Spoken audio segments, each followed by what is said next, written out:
And another thing, Oprah's dumbass is over here being like, yeah, there's this new trend going around where kids are cutting off their parents and going no contact. There's like clips going around right now on Instagram and shit. It's not a trend. You stupid ass. When I cut my parents off and my family off in 2022, I got so much hate for it. So much hate. Oh my god, they're your parents. Oh my god, how you gonna do that? Oh my god, be compassionate. Oh my god, have some empathy. Oh my god, do all the emotional labor for people who are twice your age and should be twice as wise. Now, everybody's going no contact. But back then, I used to get so much hate. I could not talk about it publicly. I used to put it on friends only, because if I talked about it publicly, I would get literally crucified for cutting off abusive people. And so now Oprah is talking about it, and she's like, this trend, it's not a trend. It's not a trend.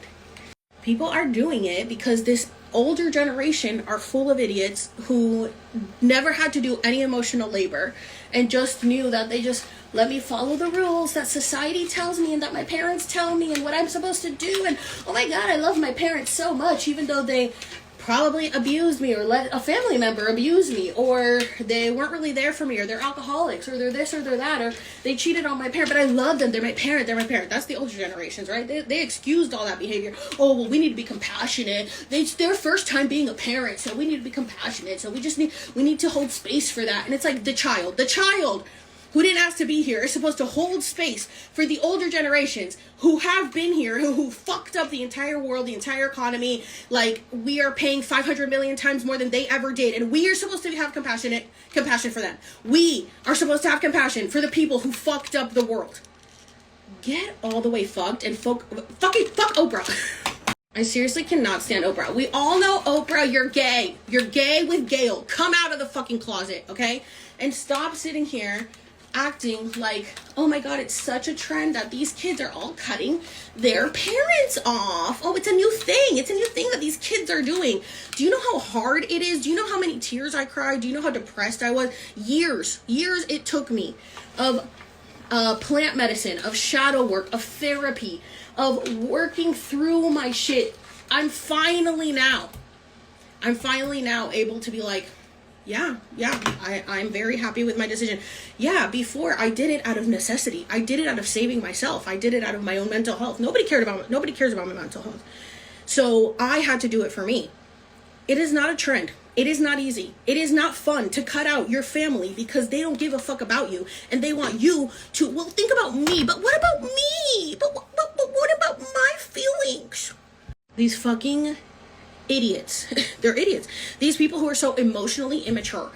Emotional intelligence means that you can regulate your emotions and you're an emotionally intelligent person. So when somebody comes up to you and says, hey, this hurt me. Hey, what you did hurt me. Hey, what you did is bothering me. And they go, well, you suck.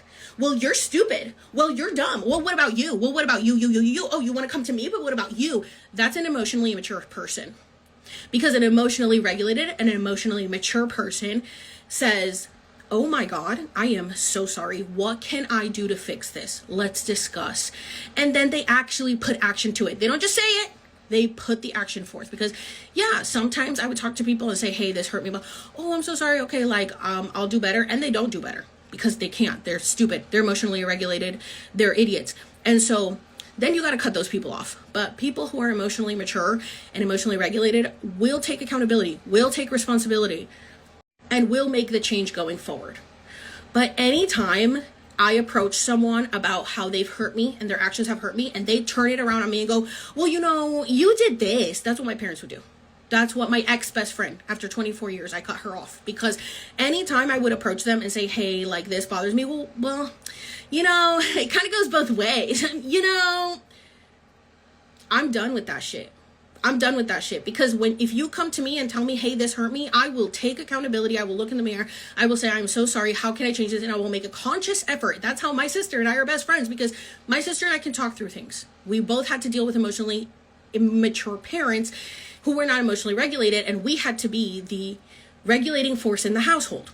So I had to figure out the reasons my mom was mad. And even if I couldn't figure out the reason she was mad, I had to figure out a way to make her happy. So my mom would get upset when we were kids and she would be mad and she would be upset. And I didn't know what happened. I didn't know why she was mad. just knew that it was my responsibility to make her happy again. And so then I would say like, oh my God, no, don't be sad. Don't be upset. Okay, how can I fix this? Is like, and then you become Mrs. Fix It. And so then you get into friendships and relationships where you're always the one fixing everything. Well, Alex will fix it. Alex has got it. Alex has got it. So you then become the fixer. You become the one who does all the emotional labor in every relationship. You're the one who is used to carrying the load because you surround yourself with people who are morons because you grew up with parents who didn't know how to emotionally regulate. My parents knew the basics. They did the basics. They raised us to be great daughters. Clearly, we're on our own. We got more money than they do. We're financially stable. We're smart. We make wise decisions. We didn't get married. We didn't have kids. Like, we're smart. The kids and the marriage thing ain't their decision. That was our decision. But they raised us they did very good. They knew how to raise children, right? For the most part, but they didn't know how to emotionally regulate. So if there was anger in the house, and especially from my mom, everybody had to deal with the wrath of her.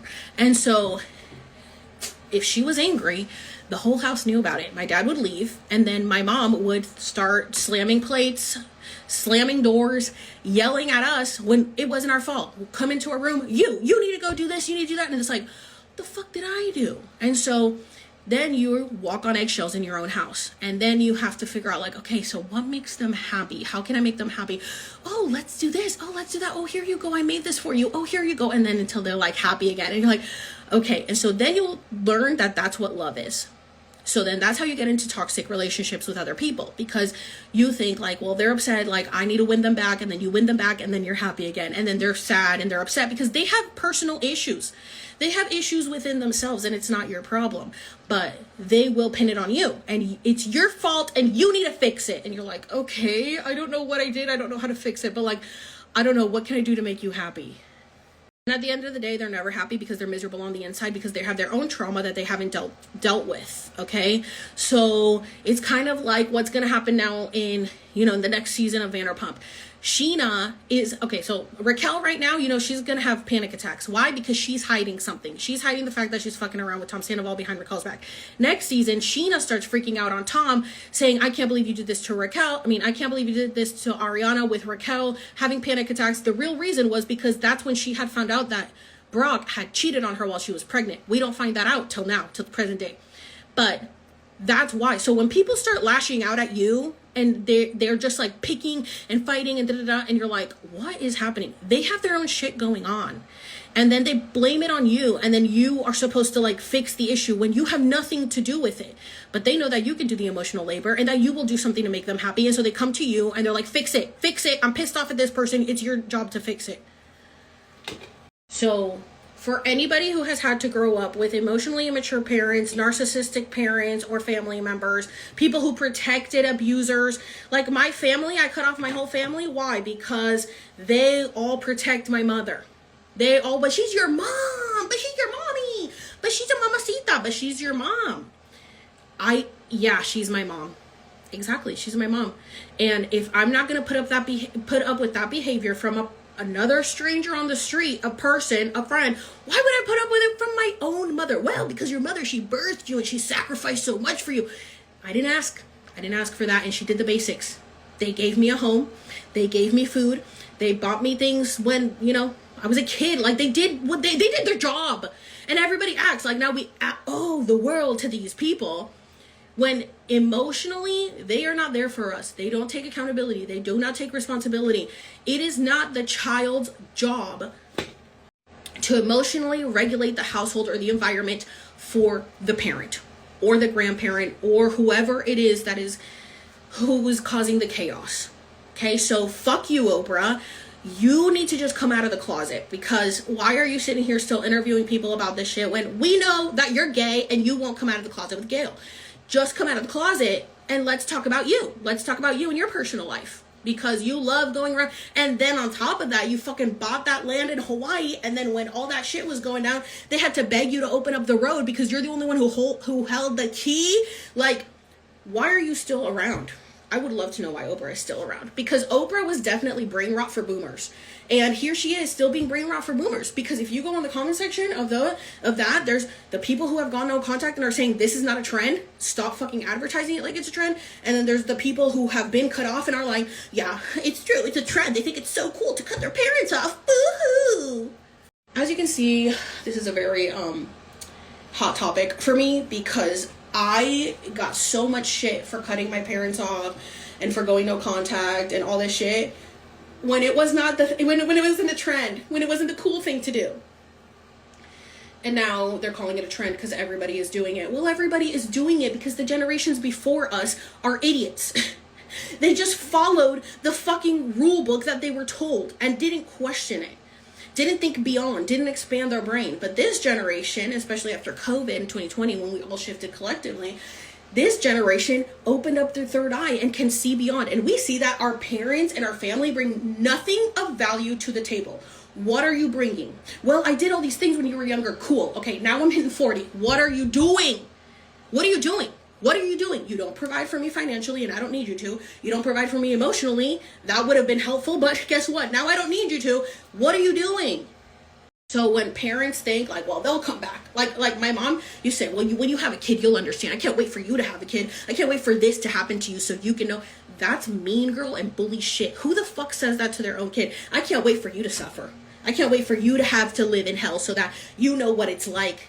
I can't wait for you to have a kid so that they can be as horrible as you are. Like, what the fuck? Like, yeah, don't worry, mom. I don't want a fucking kid. Because I literally had told my mom, like, I don't want to have a kid because I don't want my kid to do to me what I've done to you. Because she made me feel like I was like such a horrible kid to her. And I wasn't. I was literally straight and narrow in a cult, okay? I did everything I was supposed to do to the fucking T, and it was never enough. Why? Because the woman has personal issues. She's got to go get help. But she would literally tell me, like, I can't wait until you have a kid. So guess what? I'm never having a kid. I'm never having a kid because if my mom's life is so horrible after having us, I don't want to experience that. But, you know, to the public, we're her pride and joy. But in private, we were little demons. And my sister and I are angels. Literal angels. Literally have never done anything wrong. Well, I mean... not saying anything wrong. We've done a few little things, but not like nothing big, nothing major. You know what I'm saying? But it was like we were supposed to be straight and narrow little soldiers, you know, for God. And so the fact that we have our own personalities and we are our own people, that's a problem. That's a problem. You can't do that. You can't do that. You have to be my little minion. You must follow all of the rules. And so when we had an opinion and we had a voice, we were the devil.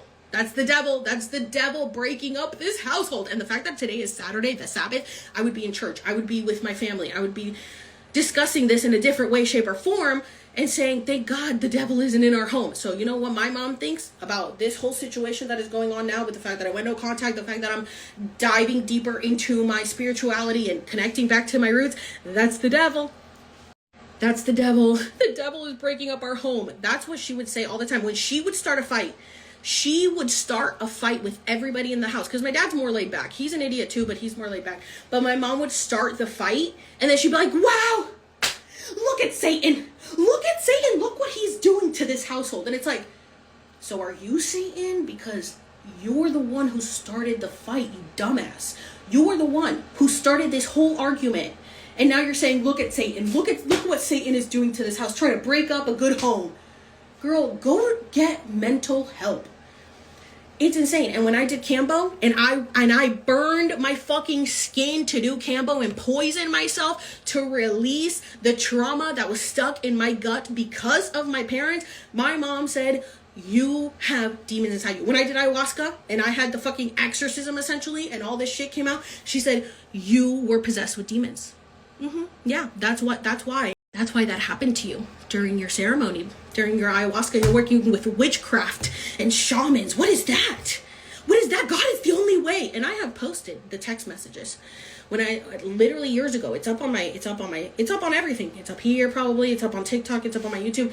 When people ask me why you don't talk to your mom anymore, and I showed them the messages, I would wake up to 50 text messages in the morning berating me, putting me down, saying, look at this, this is what you're doing to your body. You're hurting, you're doing this, you have demons, you need to repent, you're going the wrong way. And it was like berating. And I would wake up to that. And then my heart, my anxiety, I would start crying. I would go to my sister and be like, look what mom sent me. My sister's just trying to work. And it got to the point my sister's like, I can't live with you. Because if this is going to affect you this much and you're going to come to me, I cannot live with you. And I was like, okay, I'm not going to ruin my relationship with my sister because of this dumbass. Absolutely not. That's when I decided, like, okay, I'm done. And then I ended up just going no contact. And I always say that I went no contact in August of 2022, but actually I had started going no contact in January of 22. So I'm about to hit 4 years on no contact, but I always say August because that's the time when, like, my aunt contacted me and told me that my mom was planning on coming out here because God told her to, because I wasn't talking to her. Because I wasn't talking to her, like, all year long. And so she was like, I'm going to go to California because God is telling me I need to go see Alex. And it's like, no, that's you and your psychotic voices in your head. Please do not come here. So then I was like, okay, that's it. And then that was like when I officially was like, I'm 100% done with this person. Even though I wasn't even talking to her all year, I still was like, done. And that was it. And that was it. And not even like, I think I might have said happy birthday the next year, and she just said thanks, and then I was like, yep, no more happy birthday text after that. And then you guys know I texted my dad last year, and he didn't reply, and so I was like, oh, no more happy birthday text after that. So, yeah. Oh my god, I'm like sweating now. I go on these rants, and I start channeling, and I'm straightening my hair. So I'm like sweating now. Every time I channel, look, I'm like red. Every time I channel, I start to sweat. So when I do readings and I'm channeling, I'm like, oh, I'm sweating. I have to like turn the AC on, turn the fan on and everything because messages will start coming in. But I don't know. That just came in, and that is my rant. And I would love to know if anybody else has gone no contact with family or friends, and you know, how it has affected you, or how everybody reacted to it, because nobody gets it. Nobody gets why you're doing it. They act like it's easy. They act like it's just a phase, and that you're just gonna go back, you know, later when you need them. They love to say, like, one day you'll need me, one day. What will I need? No, déjame saber. Dime, ¿qué voy a necesitar de ti? ¿Por qué? ¿Qué has hecho? ¿Qué has hecho? En los últimos 3 años, 4 años, no he necesitado nada de ti, porque no has estado ahí para mí. In the last 3 or 4 years, I haven't needed anything from you because you haven't been there for me. And so when my life is so much more emotionally regulated, my nervous system is emotionally regulated, I'm not crying, I'm not having panic attacks, I'm not depressed, I'm not having anxiety. Guess who the root of the issue was? Maybe it was you, because you were berating me and harassing me every fucking 5 minutes of the day. And so I had to do that to save my mental health and to save my life. Because at the end of the day, you were the reason. You shut me up since birth. Since birth, I had to be quiet. I could not speak. I couldn't talk. I had to be silenced. So when I was on shrooms the other day, I got told to sit in silence, complete silence, no fan, no background noise, no door open, nothing. And it physically hurt. It physically hurt my ears, and it physically hurt my third eye. It physically hurt. Why? This is how I do. I like go into ceremony, and I like go deep. And so I'm like, okay, why does the silence hurt? The silence hurt because it hurt to be silenced. It hurt to be silenced. I used to get hit. I used to get in timeout. I used to get punished. I wasn't allowed to do things. I wasn't allowed to speak. What happens in this house stays in this house, and don't you dare talk about me. Keep my name out of your mouth. That's what my mother would tell me. And then she would hit me. And so if I say that now, people are like, oh my God, don't be so dramatic, Alex. That's not... Yes, it is. My sister is proof. And my parents can say, well, that's just because we were disciplining you. We were raised. That's how we did it in Puerto Rico. Everybody got hit in Puerto Rico. Like, who cares? Like, we're just disciplining you. Act like we beat the shit out of you. And it's like, okay, so now we're minimizing domestic violence. Oh, okay. Brock on Vanderpump has a domestic violence charge. His ex, he hit his ex. And Sheena's like, okay, guys, but like, it's not really like that, guys. And it's like, okay, nobody gets a domestic violence charge unless they like actually did something, you know, because even when people, men or whatever, women do something, it's very hard to get a fucking charge on them. They like, the cops like don't do anything. So for this guy to have a domestic violence charge, then he did do something, but people will just like minimize shit. So if we say like, you hit me growing up and you did this shit, oh my God, wow, I'm just the worst person ever. I was just doing what I thought I was supposed to do as a parent, and blah, blah. And then it's like victim. I don't know why you can't just understand. You don't understand because you don't have a kid. If you had a kid, you would understand. You would understand how hard it is. So because I used to get hit, I used to hit people, and I used to hit my ex-boyfriends. And I had an ex-boyfriend who said, okay, I had to move out of the bathroom. I'm so hot. Like, look at my cheeks. Okay, so because I used to hit my ex-boyfriends, I had a boyfriend who told me, like, if you hit me one more time, I'm breaking up with you. And I learned to stop hitting people, okay? it was like I just had a loose hand, you know. I just fucking hit people because, like, that's how I was taught to get through the world, you know, hit people and fight. And so I had a lot of pent up anger, and I had a lot of anger issues. I used to literally dream where I would smash people's heads into the concrete sidewalk because I had so much pent up anger. But on the outside, everything is fine. Everything is fine. What do you mean? Of course, everything is perfect. Like, my parents are still married. Everything is great. I have my own place and and everything is fine. But inside, I was angry, and I didn't understand why. Now, after through all this work, now I understand, right? But during my mushroom trip, it came up, like, baby me came up, and like early 20-year-old me came up as well. And it showed me that ever since I was a baby, I was taught to be quiet, that being quiet was what was right. And then throughout my life, I was molded into being this person that wasn't really me. I was just told the rules of how to be and how to act and how to dress. Oh my God, it's so loud out there. And so I saw myself, like, you know, at my grandma's house, and like on Thanksgiving or after church, wearing pink and dress and heels and taking a nap at my grandma's room. And I'm like, this is crazy, because what if, like, that during those times I was dreaming about my future self right now? Like, what if my future self that was on shrooms went and visited me at that time, who went and took a nap in my grandma's room after church one day? You know what I'm saying? And it was like, hey, I'm here for you. Like, I got you, girl. Stay strong. Keep going. Like, you know, this isn't all there is. This is why I love doing plant medicine, because plant medicine is what saved my life. Plant medicine saved my life. I was so depressed and so unhappy and so confused. And I went into doing plant medicine wanting to learn, like, how to be better for my parents. I went into plant medicine wanting to understand my parents' point of view, wanting to have more compassion and not so much anger, because they didn't understand me. They didn't hear me. They didn't listen. They didn't see me. Nothing. I was just meant to be their little soldier, and that was it. And so I went into plant medicine wanting to be better for my parents. And I came out being like, actually, fuck you, fuck both of y'all. And I cut them off. So I went and did ayahuasca in May, and I had decided 100% no contact by August. I did, obviously, ayahuasca in May, Cambo Bufo during June, July, and then ayahuasca again in August, beginning of August. So plant medicine helped me realize, like, this is not my burden to carry. This is not my burden to carry. This is not my problem. These are not my issues. Okay? And I had to go through years of deconstructing, years of shadow work. I mean, this is now a lifestyle for me.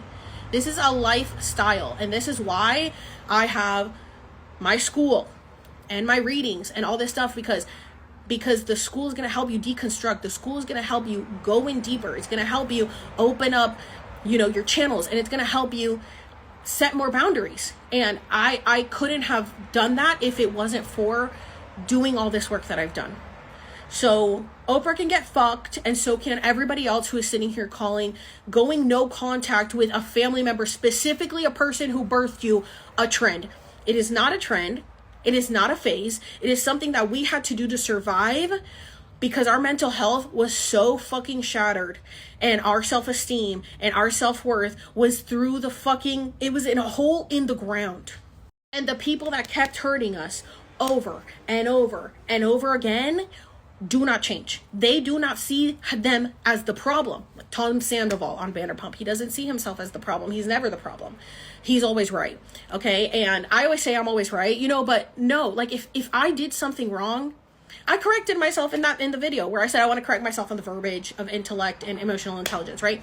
So nobody told me that. I did that because I'm okay with taking responsibility. I'm okay with taking accountability, because I've gotten used to having to be the one to be, yes, everything is my fault and I'm the brunt of all the problems, and how can I fix it? Yes, whatever it is, it was my fault. I got used to doing that, right? So I have no problem apologizing to people. I have no problem taking accountability if I'm in the wrong, but I will not continue to take the blame and be the one who has to do the emotional labor for everybody around me, when they do nothing but say, when I bring up something that hurt me, they go, well, you also suck. Well, you also are a problem. So for anybody out there who approaches people, family members, friends, whatever, and you let them know what is bothering you and how you would like them to, you know, be a better friend, be a better parent, be a better sister, be a better brother, be a better family member. And they turn it around on you. If you're like, hey, I haven't heard from you in so long. Well, the phone goes both ways. I fucking hate that shit. The phone goes both ways. And they turn it around on you. Well, why haven't you called me? Okay. Whatever. Okay. Sure, turn it around on me. Or, hey, like, you say something like, hey, this really hurts me. Like when I worked at the restaurant here, I told the manager was like a fucking bitch, and nobody liked her, and she was going off on everybody. And I told her, like, hey, we need to talk. Like, I don't know what's up with you, but you can't talk to people this way. Everybody's having issues with how you're talking to everybody. She's like, well, nobody likes you. Nobody likes you. Did you know that? Everybody talks about you behind your back. Ma'am, you're like 50. Are you okay? Are you okay?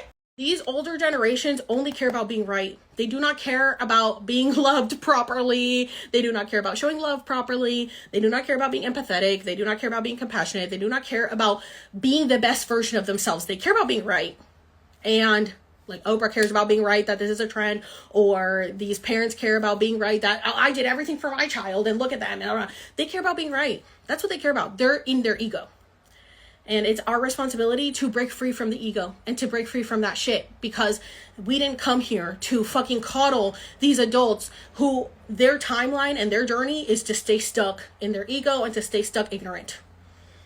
Then stay that way. I am not going to do the emotional labor for the older generations, or not even the older generations, like my ex-best friend who's my age but acts like a boomer because she's very indoctrinated Christian. I'm not going to do the emotional labor for you, babe. If you think that our friendship was good enough talking a few times a year, even though I'm on my phone literally 24/7, and I like being on my phone, and I like talking, and I like being in communication with you, but you're the one who doesn't like to be on your phone. You don't like to text. You don't like to call. You like to be up your husband's asshole. And when we finally talk or you reach out, oh my God, girl, where have you been? Acting like I'm the problem. Well, I've been here literally every single day. You can see everything I'm doing. I post it every day. You can't put this on me. And then when I say like, hey, where have you been? Like, you literally don't communicate. You don't talk to me. Well, the phone goes both ways. You know what? The phone actually will not go any way now. Blocked. And no explanation. Just blocked. Block everybody. I've cut everybody off. Because I have grown so much this year alone. Like, I have been to so many. Where have I gone this year? I went to Joshua Tree and did my 6 grams of my self-love ceremony there. And I did the Integratron. I did Joshua Tree, February 14th. I did, oh my God, I don't even remember all the places I've been to. Hold on. Okay, then I went to Vegas for my birthday. Then I went to Palm Springs, did 4 grams there. I microdosed in between, by the way. Microdosed I did 6 grams in February at Joshua Tree. Microdosed in between. Did Vegas for my birthday. Did Palm Springs in July and closed up that mushroom circle with 4 grams in Palm Springs. Went to Oregon. I went to Hawaii. I went to Big Bear. And I did my calendar. I did my school. I have done so much this year without all of these fucking energies and people pulling me down. And every time I cut somebody off, I level up and I get better and clear in myself, and I feel better about myself, and I feel like I come up with more creative ideas, and I am just better alone than I was with all of these people around me. I gotta be honest. So for anybody out there who has friends or family who you feel like you put in more emotional labor than they do, and they don't do enough, and they don't show you that they care, and anytime you bring up something, they want to turn it around on you, cut them off. And I'm telling you, your life will level up, because just their energy, just them being who they are, is weighing you down. Just them being who they are. I gotta be honest with you. When I cut Ryan off in March. When I cut Ryan off, and I haven't talked to him since, I told him just you being who you are is weighing me down. Not a bad person. It's just his energy is not as ambitious as mine. His energy is not wanting to level up. His energy is not wanting to be more than what he already is. He wants to stay in his bubble. He wants to stay in his little life. That's fine. I did not leave my bubble and my life to go into his bubble and his life. And I didn't leave my bubble and my life to be small, to still be small. I didn't move out to San Diego to stay small and to stay in a little bubble. I want to live. I want to explore. I want to do things.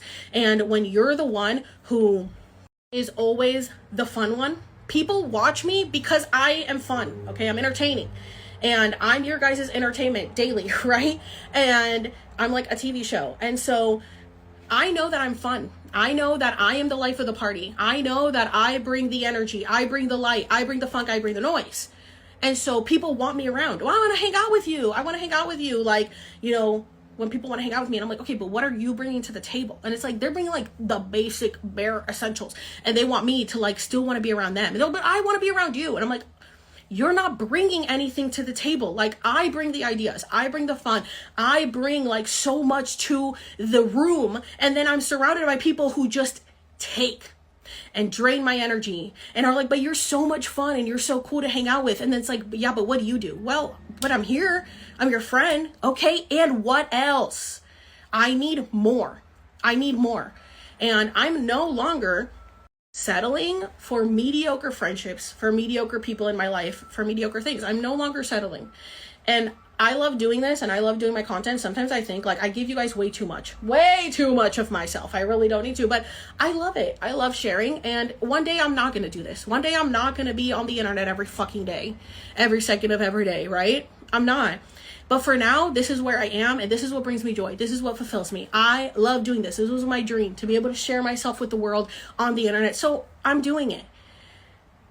And this is what heals me. Knowing that there are people out there who see me, who hear me, who think like me, who know that I'm not the crazy one, who know that I do put effort forth and that I am of value, and who value me and who see my worth.